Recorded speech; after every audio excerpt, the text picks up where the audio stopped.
Le 21 septembre 2021, nga foli be mo conscient bela jale. Foli temelen ko fe ka boy no, ambe fen kana doni nya fo fen jumende kan bi. Kuma mi ni abe fan chaman fe bi réseaux sociaux san fe. No ye irisuka soldat nali ko ye Mali kono. Kerankerne ala société militaire privée dodo ni atoye Wagner. Donc on a les kuma min fora ma chaman yi kwa hakilina di akan. Donc an yɛrɛ fɛnɛ bɛ fɛn ka dɔɔni ɲɛfɔ a ko la bi an fɛnɛ ka hakilinata ye fitinin min ye ka o fɔ a la. An ɲɛ b'a la k'a fɔ Wagner ko in a nali ko Mali kɔnɔna la kuma cayara maliden dɔw ni ɲɔgɔn cɛ. Dɔw y'a yira k'a fɔ ko ɲuman don, dɔw y'a yira k'a fɔ ko kojugu don. A nali ko bɛ cogoya min na a ka di dɔw ye a man di dɔw ye. Donc bɛɛ n'i ka hakilina don. Ma si tɛ se ka maa bali i ka hakilina ni min ka di ye ka tugu o kɔ la. Donc o bɛɛ kama an fɛnɛ ka hakilinata ye min ye an bɛ fɛn ka na dɔɔni ɲɛfɔ o kan bi. Bon n'i ye kow ta k'a lajɛ tiɲɛ don mɔgɔ dɔw bɛ yen nɔ olu jɔrɔlen don ni société militaire privée nali ko la n'o ye Wagner ye i komi dɔw yɛrɛ b'a fɔla cogoya min na ko mercenaires don n'u nana u b'a don ta u b'a bɔ ta kuma caman caman. Dɔw jɔrɔlen don olu ka jɔrɔ ye Maliko ye.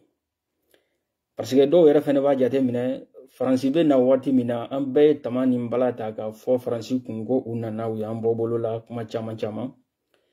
Mais o ko nana laban cogoya min na u na kan kun ye min ye u natɔla ni kan min kun bɛ ka na ani baara bɛ ka kɛ ni kan min ye hakiliman caman y'a ye k'a fɔ an bɛ se k'a fɔ hakiliman bɛɛ yɛrɛ y'a ye k'a fɔ a tɛ ka kɛ a kɛcogo la komi laɲiniw kun ye min ye. Parce que mana kow ta ka jate minɛ don min Faransi bɛ na o donni kama an bɛ deli k'a fɔ an ka kumaw la an bɛ segin k'a fɔ tuguni hakili jiginna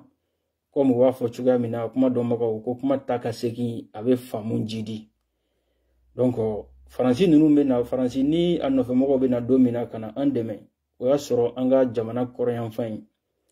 région ba 3 o kun bɛɛ bɛ terroriste ka bolo kan. Tombouctou, Gao ani Kidal. Donc u nale tile damadɔ dɔrɔn u sera ka terroriste ninnu gɛn ka bɔ Tombouctou ni Gao kɔnɔ. Mais a nana se Kidal ma waati min na u ye an ka sɔrɔsiw lajɔ yen ka dankari olu ka ɲɛtaga la k'u tɛ don Kidal kɔnɔna la. O dun ni an ka sɔrɔsiw jɛra ka terroriste ninnu gɛn ka bɔ Gao k'u gɛn ka bɔ Tombouctou. Pourquoi n'u sera Kidal a bɛ fɔ ko an ka sɔrɔsiw ni u ti jɛ ka taa yen nɔ u bɛ an ka sɔrɔsiw de bila kɛrɛfɛ olu yɛrɛ bɛ sɔrɔ ka o ko tɔ ɲɛnabɔ ye. Donc o kɛra sababuya ye hakiliman caman y'a faamu k'a fɔ nin ko in tɔ tɛ ko jɛlen bilen. Anw yɛrɛ ka analyse n'anw ka jateminɛ la anw ye mun de fɔ a ko la. Parce que don min na MNLA mɔgɔw bɛ wuli u ka kow la u taara Faransi u ka siège kun bɛ yen u ka représentants kun bɛ yen u kun bɛ sigi Faransi chaîne kelen in kan ka kuma France 24 fara TV5 kan. U bɛ sigi k'u ka indépendance ko kumaw fɔ u bɛ sigi k'a fɔ k'olu y'u ka territoire minɛ u bɛ sigi ka kuma caman fɔ nka Faransi n'a nɔfɛmɔgɔw ma yir'u la o donni kama ko Mali tɛ tilanfɛn ye u y'u dɛmɛ o sira ninnu n'o fɛnw bɛɛ kan. Donc an ka jateminɛw n'an ka analyse nana mun yira anw na komi u kelen kɔfɛ ka région ba 3 ninnu minɛ nord la yen nɔ u kelen kun tɛ ko kun bɔra MNLA kelen ka bolo kan. An y'a ye Hakimi ko kuma kun b'a la an y'a mɛn Al-Qaïda ninnu ni fɛn ninnu olu bɛɛ kun faralen don ɲɔgɔn kan yen nɔ a nana kɛ yɛrɛ contrôle yɛrɛ kun tɛ MNLA bolo bilen. Donc o nana kɛ sababuya de ye Faransi kana intervenir parce que anw ka jate n'anw ka faamu na an'an ka analysew kɔnɔna la Faransi kun bɛ MNLA kɔkɔrɔ don de pour que u bɛ se ka u ni MNLA bɛ se k'u ka kow kɛ ni ɲɔgɔn ye. Bon komi ni kufa ninnu ni fɛnw kirikaraw nana fara u kan sisan nɔ ka na contrôle yɛrɛ minɛ MNLA la donc Faransi nana ye ale ni olu tɛna se ka ɲɔgɔn faamu an'u tɛna se ka kɛ ɲɔgɔn ko kɛ ɲɔgɔn ye et puis hali n'u bɛ se ka kɛ ɲɔgɔn ko kɛ ɲɔgɔn ye o ye flagrant ye quoi o bɛ bɛɛ ɲɛkɔrɔ ka dɔn ka fɔ u ni terroristes bɛ ɲɔgɔn bolo donc o de kama u ka intervention yɛrɛ fɛnɛ u nana a la. Bon mɔgɔ caman b'a fɔ ko an ka autorité de ye u wele o ye tiɲɛ ye kɛ an ka autorité y'u wele mais ni mɔgɔ fɛnɛ ni a nana ka tasuma ɲaga i kɔrɔ e ɲɛ b'a la ko a bɛ se ka tasuma faga ibe wele bla ma ka na ideme pour que ka se ka tasma in faga donc la ma fongo français pompier pyromania de ke ana ka tasma nyaga ngoro donc ami soro ka wele ka na ndeme ka tasma faga anana tasma faga in fene la ma tasma in faga ni ko nanjeli ay parce que tasma tobe fando fe akele no ko to no watini abo nyaga ko bla donc watini abo nyaga ko bla ongo jate mine ye oye donc o be kene kan fene fen chama ye oyira ana fene donc adame depuis sanjume foga na bla ni wakati na fora ko domi olube na intervention inke opération cervalinke olu kunye mo joli woni manama fen joli nana donc sera ka ville joli région nunu libéré mais bibina mo joli bubolo marama fen joli bubolo mais munde kama halibi kidal kele u desele no ko nyana bo muna halibi ubegu to o ko kele nunu konnala terroriste nunu bamagaci nunu mega klaka bo kidal ka klaka na mali fanwaro fe kana kokolonge donc o beba to hakilima ba donga fo nunu de tasma nyaka ba wi donc nakadu ye wati mi ka fami kala ya u ba nyaka ka kala ya ino donc e ongo famuni ongo jate minay donc o ko kele nga mo chaman joro ka fo ni nunu fene nana sanno Wagner soldat nunu manana yala olu fene bena na ni nakamie u bena na barake ni oewa donc o do ka joro na ko e faso de nyuma ya do ikanga joro ka faso la nini ko inkera eska bina ketawa eska tna ketawa o jate mino ani o hakilina du olu bi ben o jako yai mais fando fene mo ko be no olu fene ga kuma ye jume ko nunu mena na utuna seka na mako nye maliye utuna seka na fo ibila maliye bon ami seka min fo olu tigla mako nyana ku hakilito ola ni nunu nale ni atuna seka fo si nye malika yerama horonya ko ni malika kele ko nunu ni fe nunu atuna seka nye anyana bo anga don fene ka fo faransi min fene be no ni ha sanjoli o fene ma seka anyana bo de donc ni ko nafate nunu nalila o ka be chema min fene bi bolo nafate o fene la donc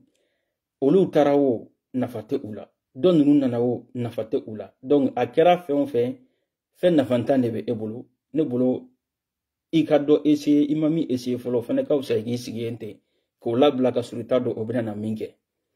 donc no nana no kera ko nyumanke alhamdulillah i chance tante isera ka ko nyumando soro asera ka magonya iye iko mbo fa chuya mina ko qui ne risque rien n'aura rien donc ni a essayé na kera sababu nyumaye ima ki bodde kundo konnala alhamdulillah na kera yera fene ko ama magonya fo jimachien e bolo parce que mi me bolo fene ti magonya donc nafantantara nafantana abe nafantangelinye toi tu n'as rien à perdre mais na kera fe ko fe mi kera ka ayela madodo ika ko la mi yana donc o yi gayne ne bolo o yoro la essayer o be se ka ke o ko la donc o ye ni munu ya bla o minen konnala mais mana ko fene ta ka laje fando fene fe do yere fene be ka ni nali ko na goshi ka isai ka ni ko in ke to su do e olu do be no olu fene desele no halibika ibeka ka tagali ko in ka o de digérer donc vraiment encore yoro fene laje anka donc fo ibeka appartient au passé aya clé ke o clé o temena mali de be no ibeka ko fe mali be mo munun be sisan no olu ko fe mali be mo wero fene be na ko fe mali be donc ainsi de suite anka ngam mali ko inke ode ibeka ko mi ni o bana kaba u ka o ko im blainte halisa do de beka o kele de ke halisa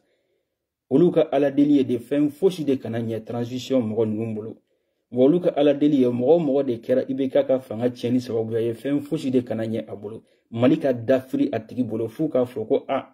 anya fo yana ko aga ibeka ko inketane o mo songa ketan akelen flene tanto do yere fene ka ala delier odi amba do ka fo munu yo o mo ye olu te faso de nyuma ya hakilina we quoi donc go bla ibeka ala tinya latige ko abe wati mi ke fangala ayo ke fangala ala mago sera ka fangama aya minala abe se ka ke dona na taula ni ala kelenga fangai marali do agarzigala tuguni obe ala de bolo ala de bodon ala be se ko dama di jogo were la mais min ngoni minena ala ka ban aw yo bla aw kuna ka fo ala ya latige teni donc ala ti kuma ka yere soso ande la ko fo aga chan ala yo fo aga kurane sanu man bayin kono o ala taala yere dalagan ale be fanga di mogo min ye ale alaja wa ba mine mogo la mogo min ye ale alaja ni tara alqur'ane suran sabanan ko nala ahaya muga ani worona iba soro yenno donc nango kamba tafsiri ka wala kanye kosebe abise ka ke ala bi fanga di mogo ma mogo minye ale alaja wa ba minela aba mine mogo la mogo minye ale alaja aba di ma di yoro la minye ale alaja wa ba minela yoro la minye ale alaja aba di ma di togo la minye ale alaja wa ba minela mine togo la minye ale alaja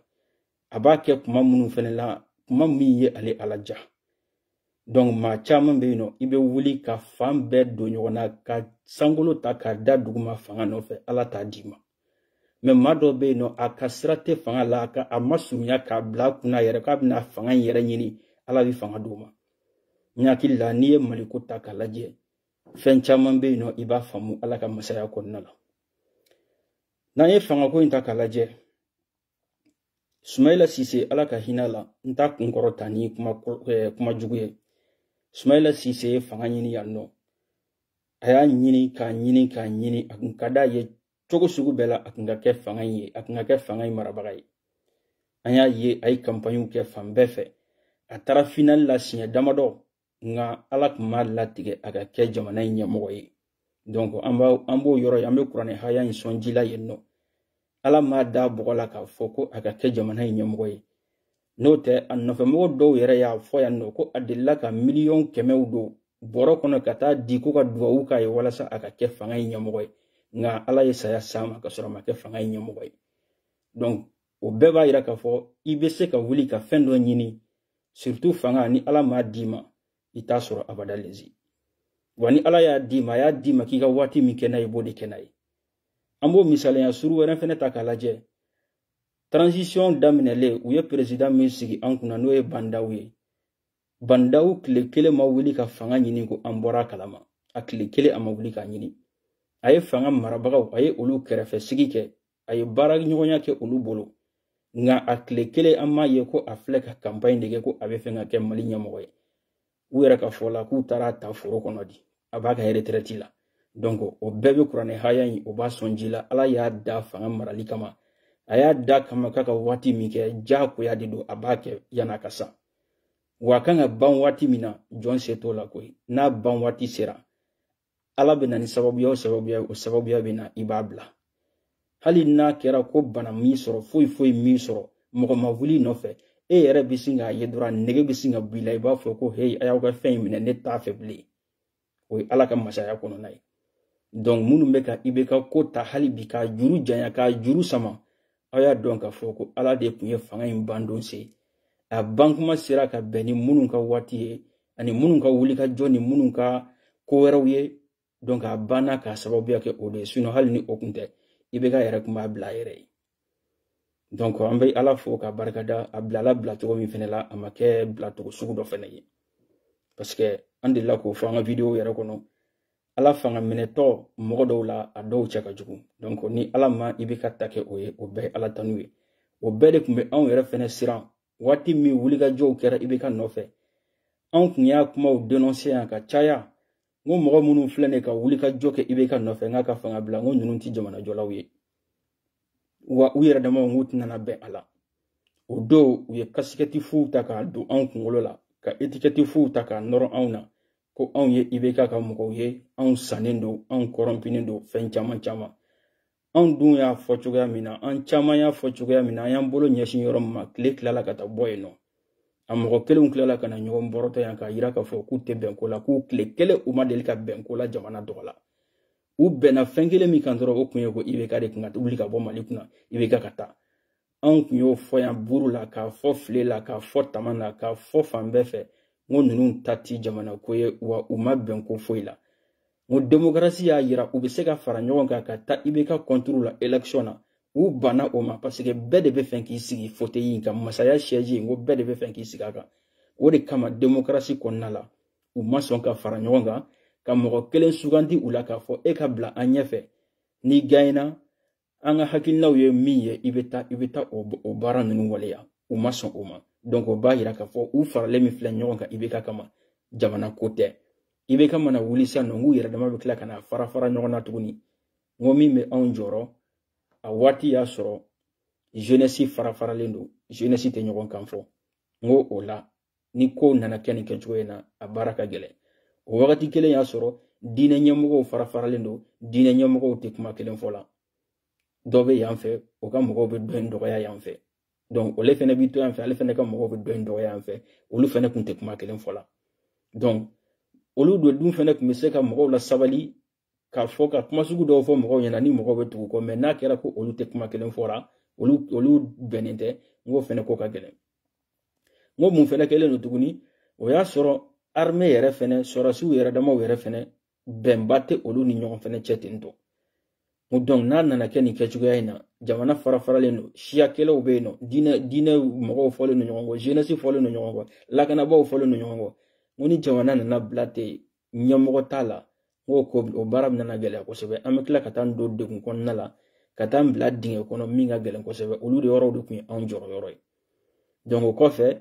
coup d'état in nana kɛ tantɔ nɔgɔya la a kɛlen nɔgɔya la tantɔ an ko vraiment ni nin ko in kɛra nin kɛcogoya in na tan transition mɔgɔ minnu nana a la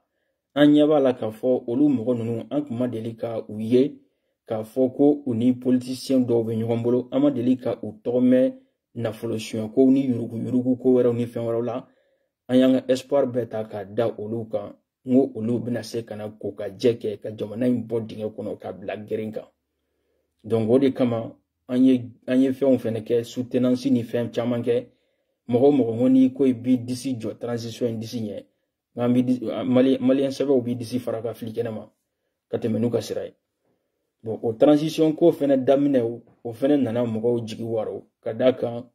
olu bɛ kuma min fɔ kɛnɛ kan bɛɛ ɲɛna ka layidukan minnu ta kɛnɛ kan bɛɛ ɲɛna baara bɛ tila ka taa kɛ kɛcogo wɛrɛ min tɛ o ye mɔgɔ jigi tigɛ ka da kan dilanni tɛ se ka kɛ ni nkalon ye nkalon min filagaran bɛɛ ɲɛna ka daminɛ kɛ CNT sigili kan ye a fɔra ko ni mɔgɔ da in bɛ di ni journalistw ma ni mɔgɔ da in bɛ di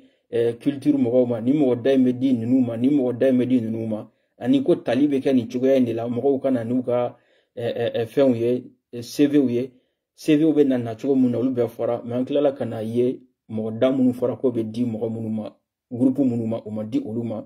mɔgɔ dɔw fɛnɛ taara k'u bila CNT kɔnɔ ka sɔrɔ olu yɛrɛ dɔw bɔra k'a fɔ ko olu yɛrɛ ma demande yɛrɛ kɛ wa mɔgɔ ma olu bila ka taa nka u y'olu dɔw ta k'u bila kɔnɔ donc olu kow nana kɛ sababuya ye ka mɔgɔw fari faga dɔɔni ka na kow yɛrɛ fɛnɛ kɛ kow nana fara ɲɔgɔn kan kow bɛ ka taa cogo minnu na olu na kan olu taara k'u ye bombardement dɔw kɛ ko parce que ko avion kun bloquelen don Faransi n'a ka mɔgɔw de fɛ ko avion tɛ wuli donc olu kɛlen ka IBK lawuli ka bɔ fanga la olu ye avion na wuli para ka t'u ka bombardement kɛ bon fɛn caman an tilala ka na ye olu kow bɛɛ tilala ka na jɔ donc fɛn caman fɔra ko daminɛ la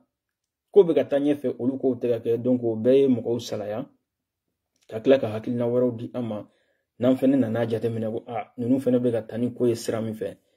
a bɛ komi n'a fɔ o fɛnɛ bɛ ka taa n'a ye u yɛrɛ ka jimi sira dɔrɔn de fɛ min tɛ jamana ka jimi sira ye donc n'o kow bɛɛ nana kɛ bon an nana ye sisan nin waati laban in na u bɛ ka ko dɔw kɛ ko minnu bɛ se ka an bɔ jɔnya juru kɔnɔna la ne hakili la o kan ka kɛ sababuya ye bɛɛ ka se ka jɛ ka fara ɲɔgɔn kan ka se ka jamana in bɔ dingɛ kɔnɔ siɲɛ kelen bɛɛ k'i yɛrɛ sɔrɔ quoi o ye ne ka hakilina ni ne ka faamu ye bɛɛ bɛ se ka fara ɲɔgɔn kan ka se ka jamana bɔ dingɛ kɔnɔ cogoya min na bɛɛ k'o effort fourni ka se ka jamana bɔ dingɛ kɔnɔ bon minnu bɛ yen nɔ ni olu bɛ k'a fɔ ko Wagner in nakun Russie minnu bɛ nalen ko olu bɛ na ka na colonel ninnu de sécuriser bon o yɔrɔ filɛ nin ye ne ka jateminɛ ye min ye o la ne ka faamu ye min ye o la ni olu kɛra nafɛn ye ko u bɛ na ninnu de protéger ka ninnu de garder k'u sécuriser mɔgɔw kɔni kan ka faamu k'a fɔ u tɛna na u sécuriser contre les Maliens u bɛna na u sécuriser fɛn dɔ de kama fɛn dɔ de contre la fɛn min ka girin Maliens ma donc o fɛn bɛ se ka kɛ mun ye o de ye minnu bɛ ka na u ka jagoya kow sigi an da la n'o ye Faransi n'a nɔfɛmɔgɔw ye parce que ninnu tɛ se ka décision foyi de ta Faransi n'a nɔfɛmɔgɔw contre la ko Maliens ka se ka u protéger o tɛ yen an kana ɲɔgɔn nɛgɛ o kuma la dɛ an kana ɲɔgɔn nɛgɛ o kuma la ninnu k'a fɔ k'u bɛ décision ferme ta Maliens bɛ ka décision sugu minnu demander u fɛ k'u ko décision ta Faransi contre la ko Maliens bɛ se k'u protéger ni maa y'o kuma fɔ tigɛ nkalon tigɛ o tɛ se ka kɛ munu mega fo fene ko yana ngata ni wari bainta ka do ni ni Russie soldat nuna ko be se ka ke ko ka malidenw recruter ku do armée la u be se ka recruter ku do armée la nu recrutera ku do armée la ali ni ye malien be do armée la nu ti se ka ta Kidal ka ta kele ke ka Kidal libéré ay munenye ama puterenye. Donc, nous donnons armée la kata Kidal de libéré. France kele ne kele lo kan garan siri an sena ko ante do Kidal kuma te ka foko ka Kidal libéré. Yoro malien be mana ke malien be mana do armée la ay mago yimanye. Yoro mago tala. Donc ni nunu nana, nunu mbe nana fo kan be ka kuma mi be ka fo ala u be na anga sorasiw formé. Unu ka keleke minon be na uni fen chama be na u be na formation ke anga mago kuna. O formation nous faisons qu'on a là, on veut protéger, on a nyamoko protéger. Donc nous kera avec ouais des nyamoko de benana ban francika ko doma.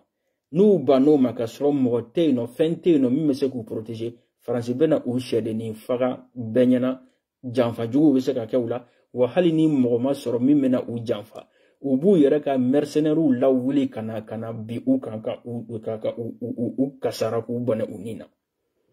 Amame encore Haïti ou yo munefo commando mercenaire do mata bi u ka fama kan ka ke nyindiya donc o be se ka yira ka fo u ma se ka mogo de soro o kerefe mi me se ka o be se ka munu korompi ku bla u ka faga donc nu mo mogo soro I kerefe o mo mogo soro I ka armée konnala o mo mogo soro I ka mogo bla u be se ka munu korompi ku bla u ki faga u be bonu ka mercenaire u ye kofe kana olu mercenaires de bena kofe kana ike je olu sarale no akamo iko ma fo chuga mina ko Wagner ye société privée de société militaire privée olu fene be saraku bla geru ni fen chamana donc o société be yor chamana a société be yor chamana avec ou be o kosugu de kama u be sokolu do bla kana. Donc, nous nous tara kubeta nous a sur protéger les kala mo fene bi bolo munu fene bi protéger ibe se ka fo bi ko da ko la sinon ngana nyogo ndegende ambe malien de ambe nyogo don d'une manière ou d'une autre beba fo de mbesa no fe mais na sera hali jogini yoroma ita dogiye kuma te sayama donc ka fo de ko ambe sorasi nunu bla ayo ko da France ko la aye ninke ka kla kana ye ko ubenu munde ni fakate ndo bebe kla ki sigi ko vraiment akoni kuma faso fede akoni kunya keta o tise ka ko glon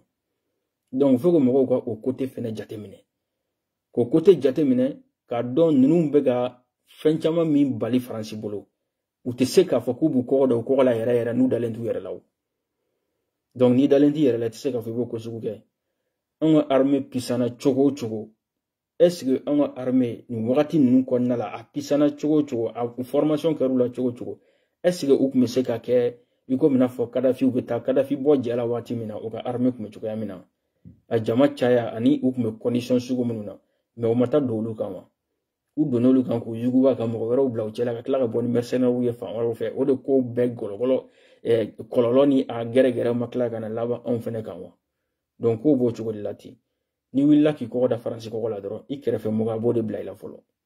na yo blayla no sera ka barake kuma bana no ma se ka barake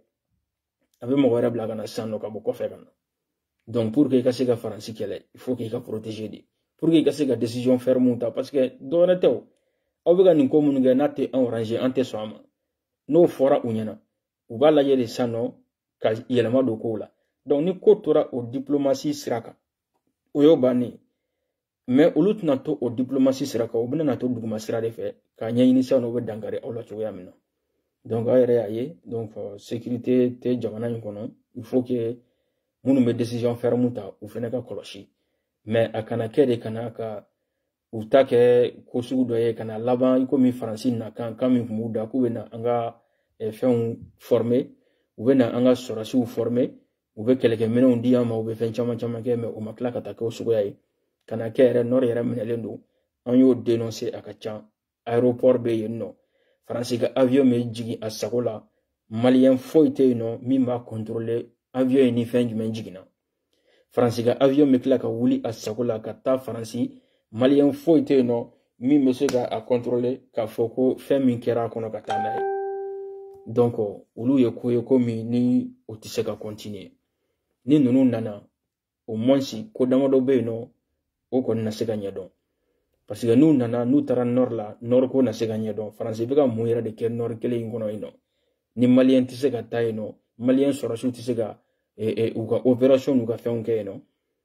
Chose bizarre ko hali ni kɛlɛ hali ni bin kɛra an ka mɔgɔw kan ko n'a fɔra ko an ka mɔgɔw bɛ fɛn ka wuli an ka sɔrɔsiw bɛ fɛn ka avion na wuli ka taa intervention ni fɛnw kɛ k'a bɛ fɔ ko non k'u kana se nin zone in na ko MINUSMA mɔgɔw bɛ entraînement na yan dɛ ni karisaw bɛ entraînement na yan dɛ.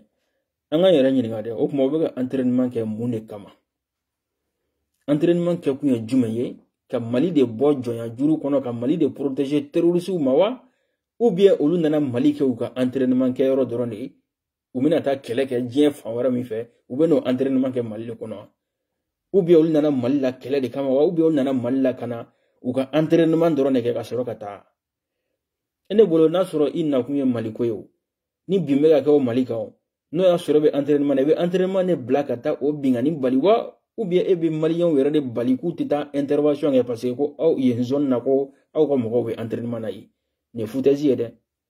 Ka fɔ nin ye foutaise dan ye dɛ. Foutaise bɛ tɛmɛ nin kan. N'a y'a ta k'a jateminɛ ninnu nali an ka jamana kɔnɔ ni sisan cɛ miliyari joli u bɛ k'o tiɲɛ. Hali ni kun y'a kɛ ko don o don sɔgɔma i bɛ heure kelen formation de kɛ Mali sɔrɔsiw kunna. Don o don sɔgɔma heure kelen dɔrɔn an ka kɛ hali 30 minutes dɔrɔn formation. N'u wulila sɔgɔmada in na a bɛ 30 minutes formation k'u kunna k'a fɔ a ye taa aw ka so. Sini sɔgɔma a ye na tuguni ka 30 minutes formation k'u kunna k'a fɔ a ye taa aw ka so. Ka daminɛ u nali la ka n'a bila bi la san b'a sɔrɔ maliyɛn soldat bɛɛ formelen don k'a ɲɛ.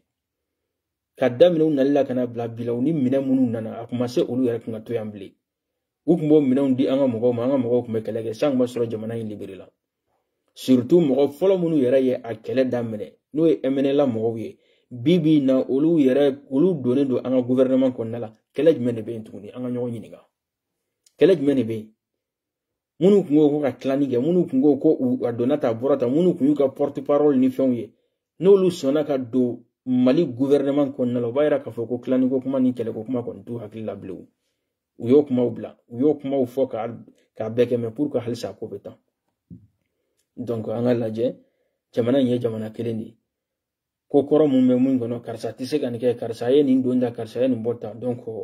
an ka lajɛ an ka jamana in bɔ bolo la fɔlɔ. Ni jamana bɔra bolo la donc a ka ca la o fɛn ninnu dɔw bɛ se ka régler ani ɲɔgɔn cɛ mais ni jamana tɛ yen an ka dɔn k'a fɔ o fɛn tɛna se ka ɲɛnabɔ dɛ. Min fɛnɛ bɛ fɔ Asimi ni a ka mɔgɔw ɲɛna aw ye jamana in bɛ aw de bolo nin waati in na. Aw ye armée donc maa minnu bɛ yen nɔ k'a fɔ k'u ye armée in filenkolon ci ka dagakolon ci ka daminɛ depuis kɔfɛ ka na se sisan ma ni aw ma se ka ko bɔ o la fanga bɛ aw de bolo sisan ni aw ma se ka ko bɔ o la aw ka dɔn a ye armée janfa a ye Mali janfa. Maa minnu ye armée nafolow dun ka sɔrɔsiw ka wariw dun ka wariw gonfler k'a labɔ kɛsuw kɔnɔ k'a dun n'aw ma se ka o ko ɲɛnabɔ aw ka dɔn a ye armée janfa aw ye jamana janfa. A tɛ komi n'a fɔ ko fɛn fɛn bɛ yen ko aw bɛ se k'a bɛɛ ɲɛnabɔ dɛ. I komi a bɛ fɔ cogoya min na l'état est une continuité. Aw kɔni k'aw jija aw ka nɔbɔ ko dɔ la san'aw ka taa min bɛ n'aw kɔfɛ o ka ɲɛnabɔ. Sinon aw de bɛ jamana in kunna bi aw yɛrɛ ye armée de ye. Donc ko armée ko kuntan min bɛ kɛ armée la aw ka na jamana bɛ aw bolo waati min na aw ma se ka o ɲɛnabɔ o waati. Maa min tɛ foyi kalama armée ko la maa min tɛ armée kɔnɔna la maa min ma sɛgɛn kɛ a ma degun kɛ yɔrɔ n'o ma se ka fɛn kɛ mɔgɔ man ka jigin o la dɛ. Parce que fɛn o fɛn bɛ armée ko la Asimi i ye san caman kɛ nord la i ka mɔgɔw yɛrɛ fɛnɛ ye aw colonel ninnu a ye yɔrɔ caman kɛ. Donc degun min bɛ armée kan mɔgɔ tɛ se k'a degun ɲɛfɔ aw ɲɛna. Degun min bɛ soldat minnu bɛ nord la degun minnu bɛ u kan mɔgɔ tɛ se k'a degun ɲɛfɔ e ɲɛna. Donc o kɔnɔna la ni e ma se ka fɛn min kɛ sɔrɔsiw ye i ma se ka fɛn min kɛ armée ye mɔgɔ wɛrɛ gansan min bɛ na civil ka n'o kɛ président ye mɔgɔ man ka fɔ k'i bɛ wuli o kama ko parce que ko a ma ni kɛ armée ye dɛ parce que e b'a dekun dɔn ka ban minnu y'a nafolo dun a wugubali ka daminɛ sisan n'a banna i ɲɛna o don n'a ma ban i ɲɛna min bɛ na o b'a continuer cantonnement min bɛ an ka sɔrɔsiw kan k'a f'u ɲɛna aw tɛ tɛmɛ nin yɔrɔ in kan aw tɛ don nin yɔrɔ in na aw tɛ nin marifa sugu in utiliser aw tɛ nin kɛlɛkɛfɛn sugu in utiliser aw tɛ nin kɛlɛkɛfɛn sugu in san aw ni nin mɔgɔ sugu in tɛ baara kɛ ni aw ma se k'o cantonnement n'o fɛn wuli ka bɔ yen ni mɔgɔ wɛrɛ gansan nana mɔgɔ tɛ se k'a fɔ k'i bɛ wuli a nɔfɛ dɛ jeunes minnu bɛ ka bila ka taa ka sɔrɔ formation ɲɛnaman tɛ u la u bɛ kalo damadɔ ni formation kɛ dɔrɔn ou bien san kelen ni dɔɔni formation kɛ dɔrɔn k'u bila ka taa nord la mɔgɔw yɛrɛ ɲumanna k'u bila ka taa boucherie la yen nɔ u ka taa u kɛ kabako bɛ da u kan yen nɔ n'aw ma se ka ko kɛ o la ka fu siri o ko ninnu dan na ni mɔgɔ wɛrɛ gansan nana n'o ko k'a b'a kɛ ten aw tɛ se ka fɛn fɔ dɛ wa mɔgɔ wɛrɛ tɛna se ka fɛn fɔ dɛ armée mɔgɔw sɔrɔsiw fara gendarmew en un mot armée maltraiteli mun bɛ ka kɛ armée kɔnɔna la c'est à dire magoɲɛbaliya min bɛ ka kɛ ka ta ka armée mɔgɔw sɛgɛrɛ ni aw ma se ka yɛlɛma don o ko la fanga bɛ aw minnu bolo sisan aw talen kɔrɔ kɔfɛ ni mɔgɔ wɛrɛ nana n'o ma kɛ mɔgɔ tɛ se ka jigin a la dɛ donc o ye aw fɛnɛ ka devoir ye aw ka se ka o baara ninnu daminɛ n'aw sera ka laban o don n'aw ma se ka laban l'état est une continuité min bɛ na o b'a daminɛ aw y'a bila yɔrɔ min na k'a tɔ continuer ka taa o kuma damadɔ de tun bɛ yen nɔ k'o fɔ Asimi yɛrɛ ɲɛna minnu b'a la transition ka prolonger a kana prolonger hali ni ye transition kɛ san 5 ye a tɛ se ka Mali problème régler ka ban a bɛ dɔ de k'a la a tɛ se k'a bɛɛ régler ka ban donc min ka fisa jamana ma an bɛ o de ta a jɔli ta n'o de ka fisa jamana ma wali dɔ farali a kan n'o de ka fisa jamana ma jama de bɛ se ka jɛ k'o lajɛ min ka fisa an ka sɔrɔ ka tugu o kɔ donc o ye dakuruɲɛ damadɔ kuma ye k'o fɔ toujours n bɛ segin ka tila ka Asimi n'a ka mɔgɔw Asimi Goïta i n'i ka mɔgɔw surtout aw colonel minnu bɛ yen nɔ ko aw bilala coup d'état in ɲɛma ni jamana fanba bɛ aw de bolo sisan donc a y'aw hakili to armée la a y'aw hakili to armée la armée bɛ degun min kɔnɔna la aw b'a dɔn tigitigi ni aw ma se ka degun in bɛɛ wuli ka b'u kan a y'a daminɛ sisan min bɛ na aw kɔfɛ o ka tɔ continuer n'aw ma se ka min kɛ ni mɔgɔ wɛrɛ nana n'o ma se k'o kɛ jiginna tɛ yen dɛ ka fɔ jiginna tɛ se ka k'a la dɛ parce que aw minnu b'a degun kɔnɔna la ni aw yɛrɛ jamana ka tila ka ta k'a don aw bolo aw ma se ka o degun ninnu wuli ka bɔ yen donc ni mɔgɔ wɛrɛ fɛnɛ nana n'o dɛsɛra ka degun wuli jiginna tɛ se ka k'o la dɛ o ɲuman ye min ye a y'aw cɛsiri aw ka nin wuli ka bɔ yen insécurité mana wuli ka bɔ yen ka injustice wuli ka bɔ Mali kɔnɔ ne hakili la Mali tɔ bɛɛ bɛ sɔrɔ ka tile o nɔfɛ hali bi an bɛ dugawu kɛ Ala ka jamana in suma Ala ka jamana kɔnɔdenw kanbɛn fɛn min ka fisa an ma Ala ka o kɛli nɔgɔya an ma ka o se di an ma k'o latigɛ an ye o dakuruɲɛ damadɔ kuma de tun bɛ yen k'o fɔ hakɛto bɛ o la sɔli ala Muhamadu